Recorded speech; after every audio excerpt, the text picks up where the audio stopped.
आ,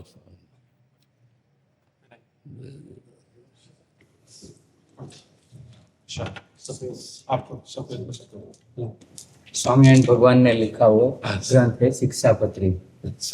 जैसे आचार संहिता होती है वैसे खुद स्वामीनारायण भगवान ने किस तरह से संत लोग को भक्त लोग को रहने का वो सारे वेद पुराण आदि का सार 350 शास्त्र का सार करके ये शिक्षापत्री लिखी है।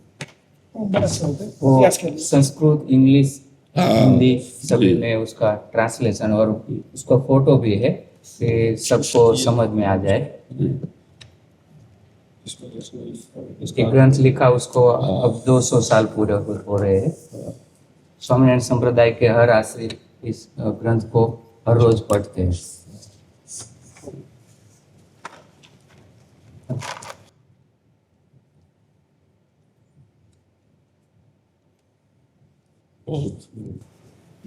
एक प्रश्न पूछना था कि हम लोग जब किसी के साथ बात करते हैं और किसी प्रवृत्ति में ज्यादा इन्वॉल्व हो जाता है तब स्मरण टूट ना पाए उसका कोई। जैसे हम आपको देख रहे हैं तो हम आपके चेहरे पर नाम लिख रहे हैं, आपसे बात कर रहे हैं, हमारे दिमाग में नाम चल रहा है और बात हमारे मन में इतनी सामर्थ्य है कि वो 2 कार्य एक साथ कर सकता है।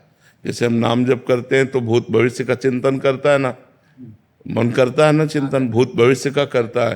तो वो ऐसे ही हम बात कर रहे हैं, एक क्रिया हो गई, वो अंदर से उसको हम चिंतन में लगाएं। जब हम चिंतन के लिए एकाग्र रहेंगे तो हम किसी भी कार्य में इतना इन्वॉल्व नहीं होंगे कि हमारा चिंतन ही छूट जाए। हम आपसे बात कर रहे नहीं तो जैसे 2-2 ढाई घंटे हमारा एकांतिक होता है तो हम भजन विहीन हो जाएंगे ना उस समय। तो जब हमारा एकांतिक हुआ तो हम पूरे तन्मय हुए, और जब एकांतिक में कर रहे हैं प्रश्न उत्तर कर रहे हैं तो किसी की तरफ एक की तरफ दृष्टि लगा दी और उसी दृष्टि में राधा नाम लिख रहे हैं, आपसे बात करते जा रहे हैं, आप समझ रहे हैं, आप ऐसे ऐसे आपको ऐसा करना चाहिए, आपको ऐसा करना चाहिए, वो बार बार हमारा मन लिख रहा है राधा राधा राधा। तो हम उच्चारण नहीं कर पा रहे लेकिन हमारे दिमाग में राधा नाम चल रहा है और वाणी से हम आपसे वार्ता कर रहे हैं। तो अगर हमारे दिमाग से चिंतन चल रहा है तो वो अनन्य चिंतन के गत आएगा। अनन्य चेता सततम यो माम स्मृति नित्यसा तस्याहम सुलभा पार्थ नित्युक्त से योगिना।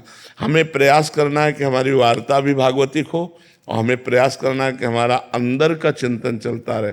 अब जैसे पकड़ लिया एक नाम नारायण, अब अंदर चल रहा है नारायण नारायण नारायण, हम बार बार लिख रहे हैं नारायण नारायण। ये बहुत अभ्यास से होगा, नहीं तो एक ही चल पाएगा। बात करोगे तो वो रुक जाएगा और वो चलेगा तो बात नहीं सही कर पाओगे।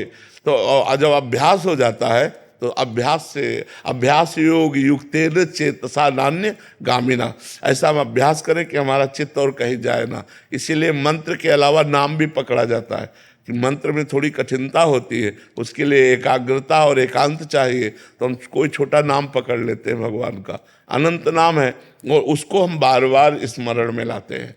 तो हम ऐसा करते हैं, हम ऐसा करते हैं जैसे आपसे बात कर रहे हैं तो आपके चेहरे पर राधा नाम ले, तो आपकी तरफ देख रहे हैं तो आपको लग रहा है हम आपको ही संबोधन कर रहे हैं और आप समझ नहीं पा रहे, और अपना नाम भी चल रहा है राधा राधा और आपसे बात भी कर रहे हैं।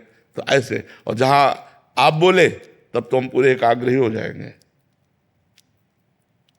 अपने नाम में, और कान सुन रहा है आपकी बात, फिर उसका उत्तर दिया, क्योंकि रहना अपनी स्थिति में है, नहीं तो अंतर पड़ जाएगा ना। हमें निरंतर तैल धारावत भगवान का स्मरण करना है और समाज की सेवा भी करनी है, तो हमको ये चतुराई रखनी पड़ेगी कि नाम भी स्मरण ना होने पाए।